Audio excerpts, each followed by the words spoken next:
Hello friends, welcome to Bhoomika kitchen. ನಾನು ನಿಮ್ಮ Bhoomika Sudarshan.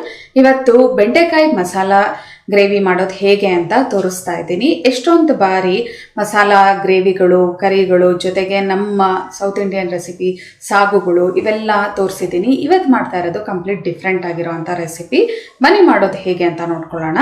Stove on ಮಾಡಿಕೊಂಡು ಬಾಣಲೆ ಒಳಗಡೆ 2 ಟೇಬಲ್ ಸ್ಪೂನ್ ಎಣ್ಣೆ ಹಾಕಿದ್ದೀನಿ. ಎಣ್ಣೆ ಒಂಚೂರು ಬಿಸಿ ಆಗ್ತಿದೆ. ಹಾಗೆ 1/4 kg ಬೆಂಡೆಕಾಯನ್ನು ಚೆನ್ನಾಗಿ ತೊಳೆದು ಒರೆಸಿ ನಂತರ ಒಂದು ಅರ್ಧ ಇಂಚ್ ಉದ್ದವಾಗಿ ಕಟ್ ಮಾಡ್ಕೊಂಡಿದ್ದೀನಿ. ಈ ಬೆಂಡೆಕಾಯಿನ ಚೆನ್ನಾಗಿ ರೋಸ್ಟ್ ಮಾಡ್ಕೊಳ್ತೀನಿ. ಅದರ ಲೋಳೆ ಅಂಶ ಕಂಪ್ಲೀಟಾಗಿ ಹೋಗಬೇಕು, ಅಲ್ಲಿವರೆಗೂ ಫ್ರೈ ಮಾಡ್ಕೊಳ್ಳೋಣ.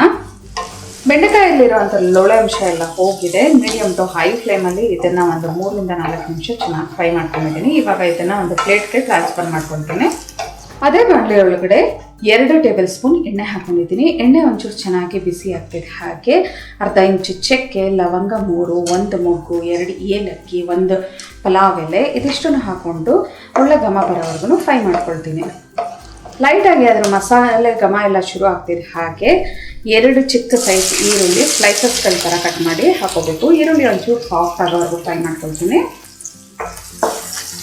ಹೈ ಫ್ಲೇಮಲ್ಲೇ ಈರುಳ್ಳಿನ 1 ನಿಮಿಷ ಫ್ರೈ ಮಾಡ್ಕೊಳ್ತೀವಿ. ಹಾಗೆ ಸಣ್ಣಗೆ ಹೆಚ್ಕೊಂಡಿರೋವಂಥ ಬೆಳ್ಳುಳ್ಳಿ 8 ಹೆಸಳು, ಶುಂಠಿ ಒಂದು ಅರ್ಧ ಇಂಚು, ಹಸಿಮೆಣಸಿನ್ಕಾಯಿ 2 ಉದ್ದಕ್ಕೆ ಸಿಳ್ಕೊಂಡು ಹಾಕ್ಕೊಂಡಿದ್ದೀನಿ. ಎಲ್ಲ ಚೆನ್ನಾಗಿ ಮಿಕ್ಸ್ ಮಾಡ್ಕೊಳ್ತೀನಿ. ಈರುಳ್ಳಿದು ಲೈಟಾಗಿ ಕಲರ್ ಚೇಂಜ್ ಆಗಬೇಕು. ಶುಂಠಿ ಬೆಳ್ಳುಳ್ಳಿದೆಲ್ಲ ಹಸಿ ಘಮ ಹೋಗಬೇಕು, ಅಲ್ಲಿವರೆಗೂ ಚೆನ್ನಾಗಿ ಫ್ರೈ ಮಾಡ್ಕೊಳ್ತೀನಿ. ಮೀಡಿಯಮ್ ಫ್ಲೇಮಲ್ಲಿ ಒಂದು 2 ರಿಂದ 3 ನಿಮಿಷ ಎಲ್ಲ ಚೆನ್ನಾಗಿ ಫ್ರೈ ಮಾಡ್ಕೊಂಡಿದ್ದೀನಿ. ಇವಾಗ ರುಬ್ಬಿರೋವಂಥ ಟೊಮೆಟೊನ ಇದಕ್ಕೆ ಹಾಕೊಳ್ತೀನಿ. 2 ಟೊಮೆಟೊನ ರುಬ್ಬಿಟ್ಟು ಹಾಕೊಳ್ತಾ ಇದ್ದೀನಿ. ಒಂದು 2 ನಿಮಿಷ ಇದನ್ನು ಚೆನ್ನಾಗಿ ಕುದಿಸ್ಕೊಳ್ಳೋಣ ಮೀಡಿಯಮ್ ಟು ಹೈ ಫ್ಲೇಮಲ್ಲಿ. ಟೊಮೆಟೊದು ಹಸಿ ಘಮ ಎಲ್ಲ ಹೋಗಿ ಎಣ್ಣೆ ಬಿಡೋದಕ್ಕೆ ಶುರು ಆಗಬೇಕು. ನಂತರ 1/4 ಟೀ ಸ್ಪೂನ್ ಅರಿಶಿನ, ಅಚ್ಕಾರದ ಪುಡಿ 2 ಟೀ ಸ್ಪೂನ್ ಅಥವಾ ನಿಮ್ಮ ಖಾರಕ್ಕೆ ತಕ್ಕಷ್ಟು, 1 ಟೀ ಸ್ಪೂನ್ ಧನಿಯಾ, ಒಂದು ಅರ್ಧ ಟೀ ಸ್ಪೂನ್ ಜೀರಿಗೆ, ರುಚಿಗೆ ತಕ್ಕಷ್ಟು ಉಪ್ಪು. ಇದನ್ನೆಲ್ಲ ಮಿಕ್ಸ್ ಮಾಡಿಕೊಂಡು ಚೆನ್ನಾಗಿ 1 ರಿಂದ 2 ನಿಮಿಷ ಅದ್ರ ಘಾಟ್ ಹೋಗೋವರೆಗೂ ಚೆನ್ನಾಗಿ ಕುದಿಸ್ಕೊಳ್ತೀನಿ. ಮಸಾಲೆ ಎಲ್ಲ ಹಾಕೊಂಡಿದ ನಂತರ 1 ರಿಂದ 2 ನಿಮಿಷ ಚೆನ್ನಾಗಿ ಅದನ್ನು ಮಿಕ್ಸ್ ಮಾಡ್ಕೊಂಡಿದ್ದೀನಿ. ಇವಾಗ ಕಂಪ್ಲೀಟ್ ಲೋ ಫ್ಲೇಮ್ ಮಾಡಿ ಅರ್ಧ ಕಪ್ಪಷ್ಟು ಮೊಸರನ್ನ ಚೆನ್ನಾಗಿ ಬ್ಲೆಂಡ್ ಮಾಡಿಬಿಟ್ಟು ಹಾಕೋಬೇಕು. ಇವಾಗ ಒಂದ್ಸಲ ಎಲ್ಲ ಚೆನ್ನಾಗಿ ಈ ಮೊಸರು ಮಿಕ್ಸ್ ಆಗಬೇಕು ಈ ಮಸಾಲೆ ಜೊತೆ. ಆ ಥರ ಚೆನ್ನಾಗಿ ಮಿಕ್ಸ್ ಮಾಡ್ಕೊಳ್ಳೋಣ. ಲೋ ಫ್ಲೇಮಲ್ಲೇ ಮಿಕ್ಸ್ ಮಾಡ್ಕೊಳ್ಳಿ. ಮೊಸರು ಹಾಕ್ಕೊಂಡು ಎಲ್ಲ ಚೆನ್ನಾಗಿ ಮಿಕ್ಸ್ ಮಾಡಿಕೊಂಡು ನೋಡಿ ಈ ಥರ ಕುದಿಯೋದಕ್ಕೆ ಶುರು ಆಗಬೇಕು. ಆದಷ್ಟು ಲೋ ಫ್ಲೇಮಲ್ಲೇ ಕುದಿಸ್ಕೊಳ್ಳೋಕೆ ಶುರು ಮಾಡಿ. ಇವಾಗ ಇದಕ್ಕೆ 1 ಕಪ್ಪಷ್ಟು ನೀರು ಹಾಕ್ಕೊಳ್ತಾ ಇದ್ದೀನಿ. ನೀರು ಹಾಕ್ಕೊಂಡು ಇದು ಕುದಿಯೋದಕ್ಕೆ ಶುರು ಆಗಲಿ. ಚೆನ್ನಾಗಿ ಕುದಿಯೋದಕ್ಕೆ ಶುರು ಆಗಿದೆ. ಇವಾಗ ಲೋ ಫ್ಲೇಮ್ ಮಾಡಿಕೊಂಡು ಫ್ರೈ ಮಾಡಿಟ್ಕೊಂಡಿರುವಂಥ ಬೆಂಡೆಕಾಯಿನ ಇದರೊಳಗಡೆ ಹಾಕ್ಕೊಳ್ತಾ ಇದ್ದೀನಿ. ಹಾಕ್ಕೊಂಡು ಒಂದ್ಸಲ ಎಲ್ಲ ಚೆನ್ನಾಗಿ ಮಿಕ್ಸ್ ಮಾಡ್ಕೊಳ್ತೀನಿ. ಒಂದು ಅರ್ಧ ಟೀ ಸ್ಪೂನ್ ರುಚಿಗೆ ತಕ್ಕಷ್ಟು ಸಕ್ಕರೆ. ಈ ಬ್ಯಾಲೆನ್ಸ್ ಮಾಡಬೇಕು ಉಪ್ಪು, ಹುಳಿ, ಖಾರ ಎಲ್ಲ. ನಾನು ನೋಡಿ ಈ ಥರ ಎಲ್ಲ ಚೆನ್ನಾಗಿ ಮಿಕ್ಸ್ ಮಾಡ್ಕೊಳ್ತೀನಿ.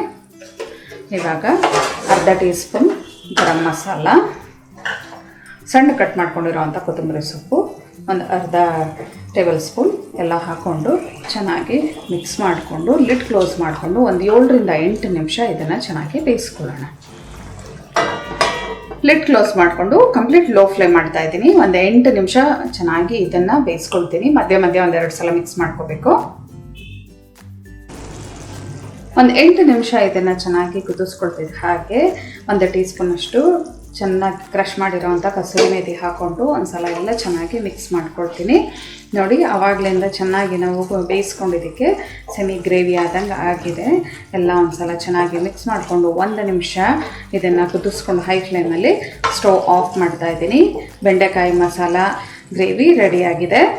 ಬಿಸಿ ಬಿಸಿ ಬೆಂಡೆಕಾಯಿ ಮಸಾಲ ಗ್ರೇವಿ ರೆಡಿ ಇದೆ ನೋಡಿ. ಇದನ್ನಂತೂ ಚಪಾತಿ, ರೋಟಿ, ಕುಲ್ಚಾ, ನಾನ್ ಎಲ್ಲದರ ಜೊತೆನೂ ಸರ್ವ್ ಮಾಡ್ಬೋದು. ತುಂಬಾ ರುಚಿಯಾಗಿದೆ. ಉಪ್ಪು, ಹುಳಿ, ಖಾರ ಜೊತೆಗೆ ಮೈಲ್ಡಾಗಿ ಸ್ವೀಟ್ ಕೂಡ. ರುಚಿ ಅಂತೂ ಎಕ್ಸಲೆಂಟ್ ಆಗಿದೆ. ಒಂದ್ಸಲ ನೀವು ಮಾಡಿಕೊಟ್ರೆ ಪದೇ ಪದೇ ನಿಮ್ಮ ಮನೆಯಲ್ಲಿ ಮಾಡಿಸ್ಕೊಂಡು ಇದನ್ನು ತಿಂತಾ ಇರ್ತಾರೆ. ಮತ್ತೆ ತಡ ನೀವು ಒಂದ್ಸಲ ಟ್ರೈ ಮಾಡಿ ಹೇಗಿದೆ ಅಂತ ಕಮೆಂಟ್ ಬಾಕ್ಸಲ್ಲಿ ತಿಳಿಸಿ. ಇವತ್ತಿನ ಈ ಸಿಂಪಲ್ ರೆಸಿಪಿ ನಿಮ್ಗೆ ಇಷ್ಟ ಆದರೆ ಲೈಕ್ ಮಾಡಿ, ಶೇರ್ ಮಾಡಿ. ಯಾರೆಲ್ಲ ಇನ್ನೂ ಭೂಮಿಕಾ ಕಿಚನ್ಗೆ ಸಬ್ಸ್ಕ್ರೈಬ್ ಆಗಿಲ್ಲ ದಯವಿಟ್ಟು ಸಬ್ಸ್ಕ್ರೈಬ್ ಆಗಿ. Thanks for watching.